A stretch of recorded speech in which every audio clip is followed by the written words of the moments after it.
آج کا سیشن میں الحمدللہ ہماری سینچری کمپلیٹ ہوئی ہے اور بغیر کسی ناغے کے ہم نے اس لائیو سیشن کو جاری رکھا۔ اللہ تعالیٰ سے دعا ہے کہ ہمیں اس پہ استقامت دے تاکہ ہم اسے اسی طرح کنٹینیو رکھیں۔ تو علی بھائی کو لائیو سٹریم کے ساتھ کنیکٹ کرتے ہیں اور سیشن کا آغاز کرتے ہیں اور اسلامی بہنوں کے سوالات لیتے ہیں۔ السلام علیکم ورحمۃ اللہ وبرکاتہ علی بھائی۔ جی وعلیکم السلام ورحمۃ اللہ وبرکاتہ، ولا حول ولا قوۃ الا باللہ، اللہم صلی علی محمد وعلی آل محمد۔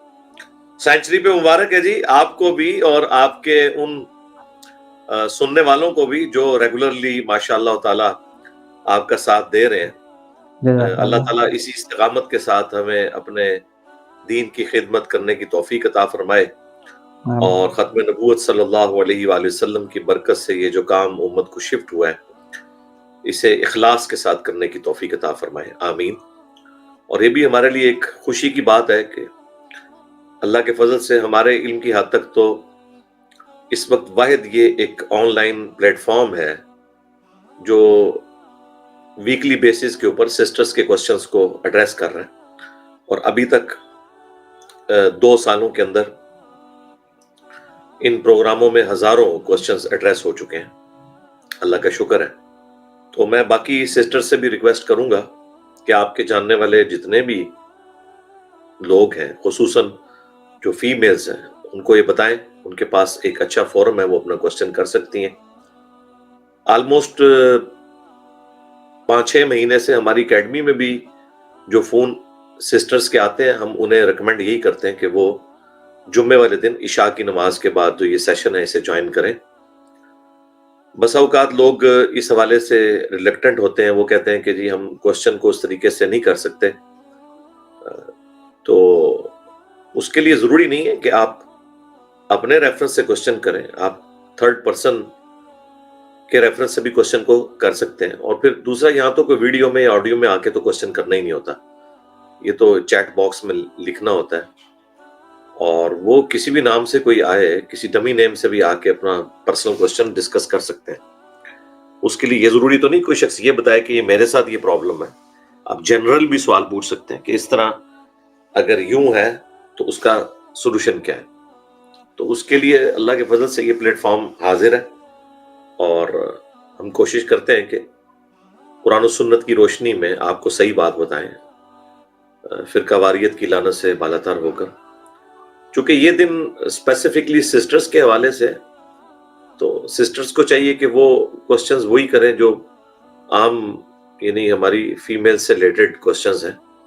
باقی جو ٹیکنیکل کوسچنز ہیں احادیث کے حوالے سے، اختلافی مسائل کے پوائنٹ آف ویو سے، تو ان کو ادھر نہ لکھیں۔ لیکن چونکہ اس طرح کے کوسچن جب آئیں گے اور وہ بیلٹنگ کے دوران سلیکٹ ہو جائیں گے، تو ظاہر ہے میں تو پابند ہوں، میں اس طرح کی باتوں کا جواب آن لائن جو ہے وہ جب کوئی کوسچن میرے سامنے آ جائے تو میں کوشش کرتا ہوں کہ اسے دے دوں، سوائے جو ایسے ایشوز جو پوری ڈاکٹرن ہے اس کو پھر ہم اوائڈ کرتے ہیں، کیونکہ ادھوری بات سن کے لوگ پھر اپنی مرضی سے رزلٹ نکالنا شروع کر دیتے ہیں، اور وہ کہتے ہیں دیکھیں انجینئر صاحب نے کیا بات کر دی۔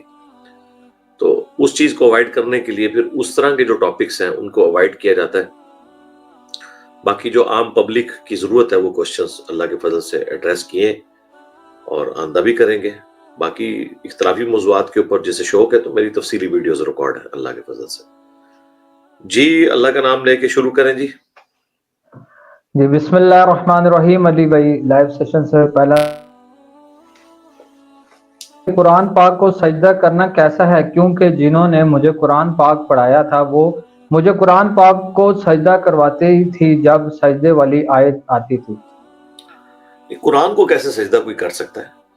یعنی اس کا طریقہ کیا ہے؟ وہ قرآن سامنے رکھ کے اس کے سامنے جھکتے ہیں یا اس طرح کی کوئی چیز ہے؟